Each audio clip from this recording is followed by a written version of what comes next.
Artinya kalau ingin berhasil, ingin sukses, ingin menjadi orang baik, kita harus disiplin. Dan itu harus dipatuhi selama itu berada di pondok kita. Misalnya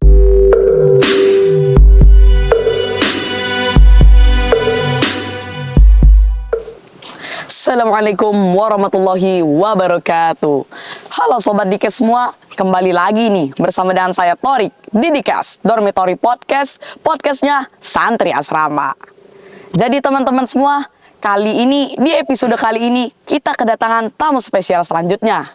Kalian pasti penasaran gak sih? Siapa sih tamu selanjutnya? Beliau ini memiliki peran yang penting di pondok kita. Beliau ini adalah sosok yang selalu istiqomah dalam menertibkan dan juga mendisiplinkan kegiatan yang ada di pondok kita. Ya, siapa lagi sih kalau bukan Pak Suyatno. Jadi teman-teman, kita bakal langsung saja berbincang-bincang dengan beliau. Let's go. Assalamualaikum warahmatullahi wabarakatuh, Pak. Waalaikumsalam warahmatullahi wabarakatuh. Gimana kabarnya Bapak? Alhamdulillah sehat untuk hari ini. Alhamdulillah kalau buat Bapak sehat. Mungkin sebelumnya ini saya ingin mengucapkan terima kasih untuk Bapak karena Bapak telah meluangkan waktunya untuk bisa berhadir di acara podcast kita pada hari ini. Jadi kita bakal langsung ke pertanyaannya ya Pak ya? Boleh. Oke. Mungkin sebelumnya sudah disinggung nih bahwa Bapak adalah sosok yang selalu istiqomah dalam menertibkan dan juga mendisiplinkan kegiatan yang ada di pondok kita. Kalau boleh tahu, Bapak diamanahi sebagai apa? Assalamualaikum warahmatullahi wabarakatuh. Waalaikumsalam. Alhamdulillah untuk tugas di pondok kita yang tercinta yaitu Al-Furqon ini, Bapak diamanahi sebagai kesantrian pondok. Di bawahnya Wakil Direktur Pengasuhan Santri, dan kemudian diamanahi sebagai supervisor di lingkungan MTS, Aliyah, dan SMK Farmasi. Nah, jadi ada dua tugas atau job yang harus Bapak pikul dan Bapak jalankan supaya pondok kita ini bisa istiqomah, bisa berjalan dengan baik sesuai dengan visi dan misi pondok yang ditetapkan di pondok kita ini. Gitu Pak ya. Bagaimana sih perasaan Bapak waktu Bapak diamanahi di dalam posisi tersebut? Ya, alhamdulillah senang, kemudian bercampur agak sedih ya. Senangnya itu apa? Kita sebelum diamanahi sebagai bidang kesantrian, ya kan? Kita kurang lebih hampir 10 tahun juga sudah berjibaku menjalankan tugas kesantrian unit, yaitu di MTS sebagai wakil kesantrian atau kesiswaan MTS kurang lebih 10 tahun. Jadi setelah diamanahi tugas baru untuk memimpin kesantrian pondok, membawahi seluruh kesantrian yang ada, yaitu kesantrian MTS, Aliyah, dan SMK. Artinya mungkin kita tidak grogi ya kan, karena kegiatan kesantrian itu rutinitas setiap tahun tuh memang seperti itu ya. Tinggal pelaksanaan atau action-action di lapangannya. Kalau kita ingin kegiatan itu bagus, kita harus kita jalankan semaksimal mungkin. Kemudian sedihnya lagi kalau kita tidak bisa menjalankan tugas ini sebaik mungkin. Ya, bukannya artinya kita selalu memohon kepada Allah Subhanahu wa taala untuk meminta kesehatan ya kan. Artinya supaya bisa diberikan kesehatan sehingga bisa menjalankan tugas ini dengan baik. Tapi kalau artinya kesehatannya kita berkurang atau lagi sakit, nah ini kita bingung. Tetapi sebenarnya untuk tugas kesantrian ini kita tim, artinya kita dengan teman-teman di MTS, teman-teman di SMK dan di Aliyah, ya kan, itu kan ada kesantrian, jadi selalu berkoordinasi dengan kita, baik dengan kesantrian unit, kemudian pembina IPM, kemudian BKB BKBP. Nah, itu adalah tim-tim kita di pondok. Nah, ini untuk selalu berjibaku untuk menjalankan kegiatan, kemudian mengamankan istilahnya situasi negara Al-Furqan supaya terkendali dengan baik, kegiatan bisa dijalankan dengan baik, dan terakhir adalah selalu happy kegiatannya nih, tidak membebani. Artinya kegiatan dijalankan dengan senang, sukacita. Gitu ya Pak ya. Buat tugas kesantrian sendiri apa aja sih Pak, dan apakah tugas-tugas itu begitu berat untuk dilaksanakan? Kalau dibilang berat itu relatif tergantung kitanya ya. Kalau Bapak sih kalau sudah memang backgroundnya sebelumnya sudah ada itu Bapak jalankan dengan sebaik mungkin. Artinya kalau kita menjalankan dengan sukacita, dengan senang hati, insya Allah setiap pekerjaan itu akan merasa ringan dan merasa senang. Tetapi kalau kita jalankan dengan tidak sukacita atau tidak ikhlas, nah ini akan menjadi beban kita. Jadi kita selalu mengawali semua kegiatan yang kita laksanakan, paling tidak kita berdoa, ya Allah mudahkanlah segala urusan kita setiap hari. Jadi apa-apa yang kita jalankan bisa berjalan sesuai dengan job deskripsi yang ditentukan oleh pimpinan kita, kemudian hasilnya sesuai juga, artinya baik, ya kan? Artinya karena kita bekerja ini semaksimal mungkin dan ingin memperoleh hasil yang baik. Masya Allah. Kedisiplinan apa aja sih Pak yang harus kita terapkan di dalam pondok kita sebenarnya? Untuk kedisiplinan banyak ya, aspeknya banyak. Bisa kedisiplinan waktu, bisa kedisiplinan tempat, kemudian benda dan lain sebagainya. Misalnya waktu, disiplin waktu, masuk kerja, masuk sekolah tepat waktu, pulang sesuai dengan waktu yang ditentukan. Kemudian kalau di kesantren itu kedisiplinan tuh misalnya kedisiplinan pakaian, apa yang sudah kita tentukan atau kita canangkan itu harus kita jalankan. Misalnya untuk santri-santri kita ya kan, kedisiplinan waktu, kemudian pakaian-pakaian, kemudian dari kaki sampai ke kepala itu semuanya sudah ada di description atau tata tertib, dan itu harus dipatuhi selama itu berada di pondok kita. Misalnya baju harus dimasukkan, rambut tidak boleh panjang, kemudian masuk misalnya kita kan 7.30, paling tidak sebelum 7.30 sudah masuk. Kemudian di sekolahan dia harus menjalankan atau mengikuti KBM dengan baik, pulang pun dengan tertib, sehingga apa yang didapat oleh santri kita, anak kita itu memang masuk ke hati mereka, ilmunya masuk ke hati mereka, kemudian nanti akan dijalankan atau menjadi ilmu dan akan dijalankan nanti pada saat sesuai dengan keperluan.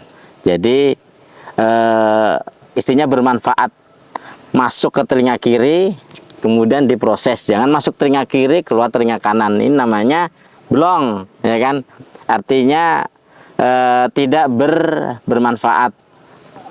Jadi kita harus menanamkan kepada anak-anak kita, santri-santri kita, ayo kita di sini belajar mencari ilmu, kemudian menjaga sikap yang baik sesuai dengan tujuan orang tua, tujuan sekolah, tujuan ustadz-ustadzah, menjadi anak yang baik, anak yang berilmu, anak yang berakhlak mulia. Menurut Bapak nih, kenapa sih santri itu harus dididik untuk tetap disiplin? Ya, kenapa santri itu harus dididik tetap disiplin? Karena disiplin adalah tiang dari segala sesuatu atau segala perbuatan. Dengan disiplin, cita-cita akan kita jalankan dengan baik. Dengan disiplin, kegiatan akan kita jalankan dengan sesuai jobnya. Dengan disiplin, semua apa yang kita harapkan insya Allah akan terlaksana dan bisa dijalankan dengan baik. Tetapi kalau tidak disiplin, maka planning atau perencanaan baik yang ada di rumah, ada di masyarakat, atau di sekolahan atau di pondok, itu tidak akan berjalan. Kalau tidak akan berjalan, semuanya akan terpengaruh. Artinya terpengaruh, dia bermasalah, ilmu tidak masuk di hati, dan akhirnya tidak akan menjadi orang baik atau menjadi orang pintar. Jadi disiplinnya pangkal semua kegiatan. Artinya kalau ingin berhasil, ingin sukses, ingin menjadi orang baik, kita harus disiplin. Disiplin segala hal. Apa aja sih Pak hal-hal yang selalu membuat Bapak bersemangat dalam mendisiplinkan santri? Karena kan di sekolah itu pasti ada aja gak sih santri yang biasanya bandel lah, susah buat didisiplinkan tuh. Apa sih hal yang selalu bikin Bapak bersemangat untuk bisa membuat para santri itu tetap disiplin? Hal yang membuat Bapak bersemangat untuk mendisiplinkan ini adalah lembaga pendidikan.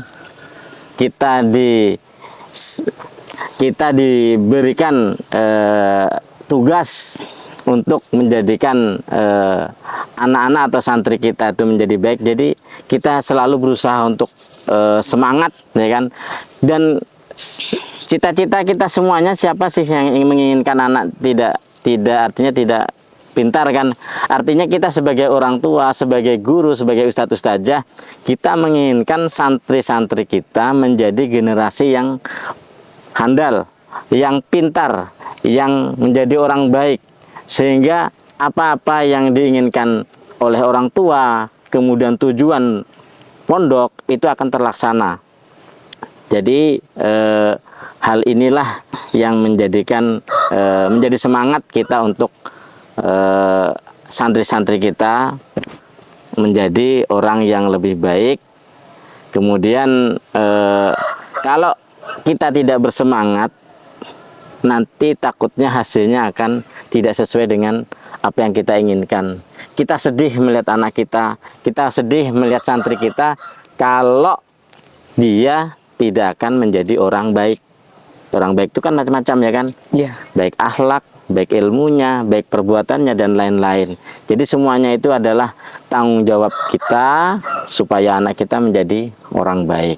Itu menjadi semangat kita untuk selalu mendisiplinkan atau semangat untuk mengarahkan mendidik anak kita menjadi anak yang baik dan berprestasi.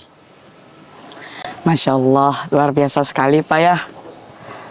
Dan mungkin ini bakal jadi pertanyaan saya buat Bapak nih.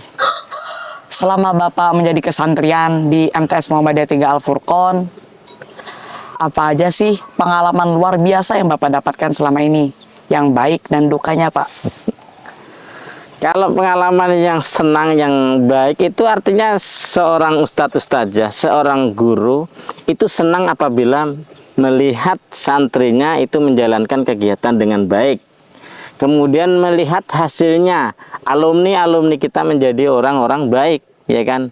Menjadi sarjana, menjadi magister, menjadi doktor, kemudian menjadi ustadz ustazah. Nah, itu adalah salah satu kesenangan kita.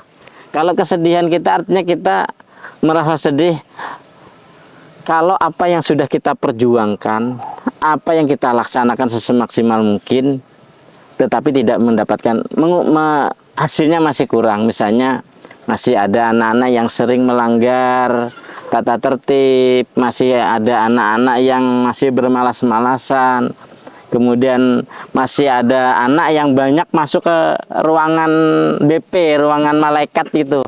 Kita sedih itu. Berarti anak itu belum menanamkan jiwa-jiwa kepeduliannya terhadap tata tertib. Tetapi di sini kita tidak berkecil hati, kita selalu bersemangat untuk anak-anak kita, karena Al-Furqon ini adalah anak-anak Al-Furqon ini anak-anak yang kuat, hebat. Sudah kita lihat, kita survei dengan yang lain-lainnya, apalagi dengan, ya kita tidak menyebutkan instansi yang lain, artinya di luar pondok kan, artinya sejelek-jelek atau perbuatan yang buruk yang dilakukan oleh anak santri kita ini itu tidak seberapa dengan di luar. Artinya hal yang terkecil aja. Artinya anak kita masih mempunyai takjim kepada semuanya, ya kan? Kepada orang tua, kepada guru, kepada masyarakat. Dan kita selalu mewanti-wanti Mudah-mudahan anak kita ini bisa menempatkan diri. Begitu di sekolahan, ini yang harus dilakukan. Begitu di masyarakat, ini yang harus dilakukan. Begitu di rumah, ini yang dilaksanakan. Masya Allah, luar biasa sekali buat Pak Yatno di sini ya. Sekali lagi terima kasih karena Bapak telah meluangkan waktunya untuk bisa berhadir di acara podcast kita pada hari ini. Mohon maaf jika ada tutur kata saya yang salah. Ya mungkin, apakah Bapak punya pesan nih buat para penonton dari Al Furqon? Pesan banyak, tetapi sedikit saja. Satu, pesan terutama pesan untuk diri sendiri. Kita berusaha untuk menjadi pendidik, menjadi orang baik, sehingga kita bisa memberikan gambaran atau contoh kepada anak-anak kita, santri-santri kita, menjadi orang baik. Pesan kepada santri-santri kita, mudah-mudahan anak-anak Bapak, santri-santriwati Bapak selalu giat belajar, selalu tekun belajar, kemudian istiqomah dalam kegiatannya, baik reguler maupun asrama, sehingga mendapatkan hasil pendidikan atau hasil outputnya sebaik mungkin. Kepada masyarakat, kita berharap mari kita bekerja sama, kita lembaga pendidikan. Artinya sekarang yang dibutuhkan adalah pesantren. Kalau ingin anak pintar, cerdas dunia akhirat, silahkan pian memasukkan anak pian ke pesantren. Mudah-mudahan sesuai dengan yang diharapkan pian, artinya anak itu pintar, berakhlak mulia, kemudian sebagai warga muslim atau Islam bisa menjalankan kegiatan atau kewajiban kita, yaitu sholat 5 waktu, apalagi yang asrama. Kita sangat acungkan jempol, kewajiban keagamaan bisa dilaksanakan sebaik mungkin dan berjamaah. Ini adalah suatu hal yang luar biasa, dan ini insya Allah akan menjadi tolak ukur atau menjadi ilmunya akan selalu bermanfaat. Sekali lagi kami berharap pada masyarakat, ayo kita saling bekerja sama. Silahkan masukkan anak-anak pian ke Al Furqon. Kami siap akan membina, kami siap akan melatih, kami siap akan mendidik menjadi anak-anak yang baik sesuai dengan harapan kita dan harapan pian-pian. Itu saja. Terima kasih Pak untuk pesan-pesannya kepada santri Al Furqon yang mungkin sedang menonton podcast kita ini Pak ya. Semoga para santri di sana termotivasi nih oleh pesan-pesan Bapak yang barusan saja Bapak sampaikan. Ya mungkin teman-teman sampai sinilah podcast kita pada hari ini. Kita tutup bersama-sama Pak ya dengan mengucapkan Alhamdulillahirabbil alamin. Alhamdulillahirabbil alamin. Oke teman-teman semua, mungkin di sinilah podcast kita berakhir nih. Ya sampai jumpa lagi ya di episode selanjutnya di Dikes. Kita bakal bertemu lagi nanti di episode selanjutnya dengan tamu spesial berikutnya. Sampai jumpa semuanya. Assalamualaikum warahmatullahi wabarakatuh. Waalaikumsalam warahmatullahi wabarakatuh.